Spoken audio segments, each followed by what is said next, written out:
Hey everyone, welcome to Preps on 11's Web Extra 0-week preview. Tyler Cash joined by Scorebook Live's Nate Olson. And Nate, we made it. We're back. It's high school football season. So it's like we spend the whole off season waiting for this, and it comes, and then the next thing you know, it'll be cold outside, and it'll be Thanksgiving. We're like, where'd the season go? But yeah, so glad football is back. So glad. And we don't have to wait till Friday this week. A couple games actually on Tuesday, and then a big one coming on Thursday. It'll be Parkview playing host to Springdale Harbor. And Parkview, obviously a new conference this year, but playing up against the big boys in the 7A. Yeah, Parkview moves down to 5A, but one thing that Brad Boulding said was, we still are approaching this like we're a 6A program. The enrollment for our school went down, but the participation for our program went up. So I think, you know, he is a great coach, and he has been close to winning championships at different stops. I think this is where it happens this year. I think they're going to have a good chance. They're moving down to 5A.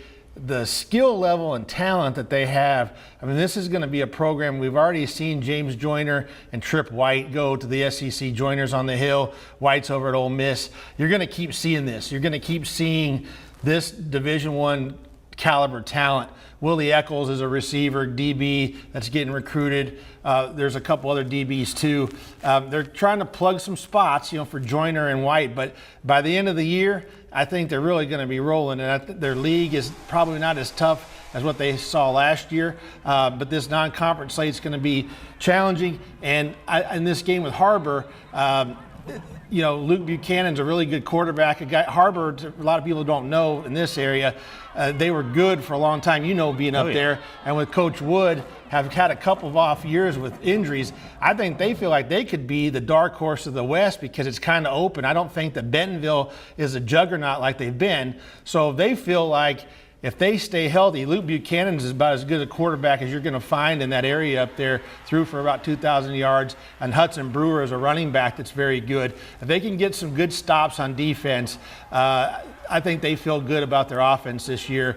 And you know, like I said, Wood has one up there. They just need to kind of put it together, and they've been looking. We saw them last year at North Little Rock. They didn't play well in that game, a lot of turnovers. So they got to get healthy and take care of the football and get some big stops. This is going to be a big challenge for them. I mean, you know, Parkview's a smaller classification, but probably a favorite in this game. All right, that's Thursday night. Then Friday is where the fireworks really start to happen. And we'll stick in the 7A for a matchup that we've seen in non-conference a couple times. We've seen in the postseason a couple times. Fayetteville making the trip down to Cabot. Yeah, Cabot is a completely different team. They lose Braden Jay. They lose other players. And, you know, they're going to have to kind of find their way in the 7A Central. But this game probably they've had it circled. You know, they go into Fayetteville and had a real chance to win. Fayetteville goes to the championship game last year, barely loses to Bryant. Cabot has a good chance to win that game up there. You know, they had to pull it out, Fayetteville at the end. So they've probably been circling this for a while.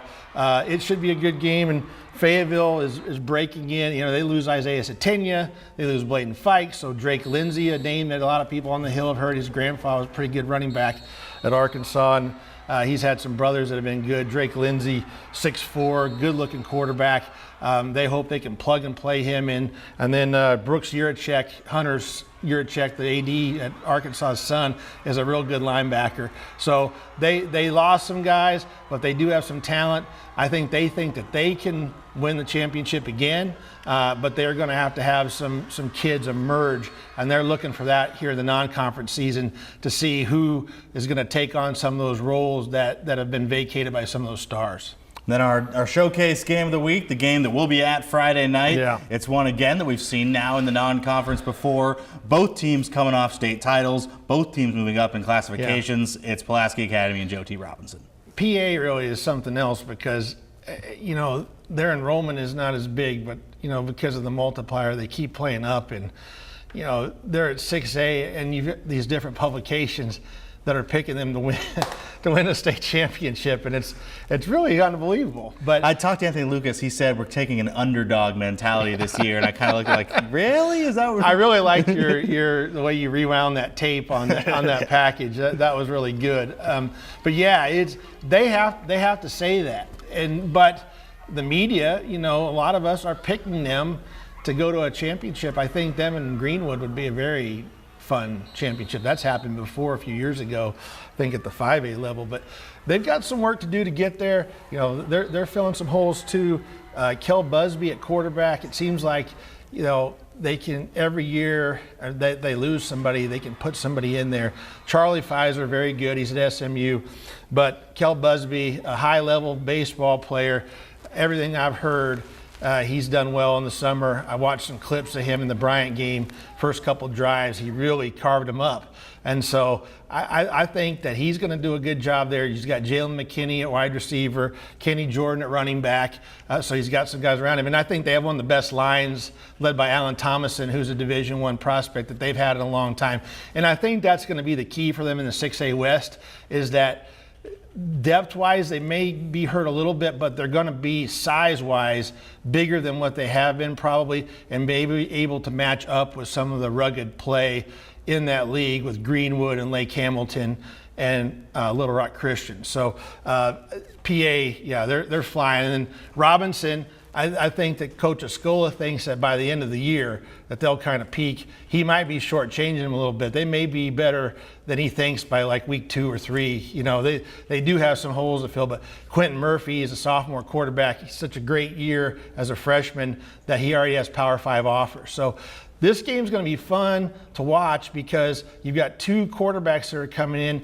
And, you know, with Murphy, that's a big jump going from junior high football to the showcase game on Friday night with all the media and at Rector Field, that hostile environment. It'll be interesting to see how he plays. And Robinson has, kind of like Parkview, they have gotten a lot of talent. There's different kids in their team that are being scouted Division I, II, defensive backs, some skill guys. So there's going to be a lot of good athleticism on the field Friday night.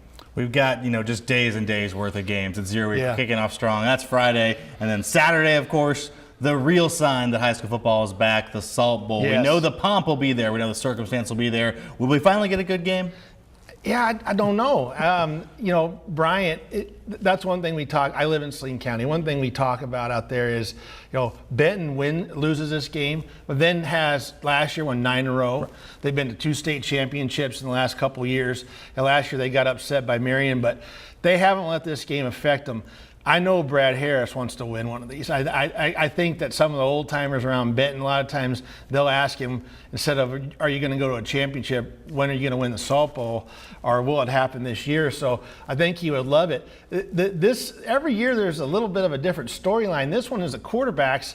So Gideon Moats is a junior. He's a commit to Arkansas baseball. He's a little banged up right now, not going to play in that game. So the story here is, you started with 4 quarterbacks in the summer. You're down to 1 now, and it's Jordan Walker. He's a sophomore, very talented quarterback, the junior high team last year. He's a guy that I expect to get some Power 5 offers probably this year, I think, or maybe just some Division I, but that eventually Power 5. He looks the part. He's very good. He's a dual threat guy. He looked good in the PA scrimmage, but it's only him. So 2 other players left the program earlier a few weeks ago in the offseason, and then Moats is hurt. So what that does for Benton is, one, there's been only one other quarterback probably since the mid-90s that's started this game as a sophomore for Bryant.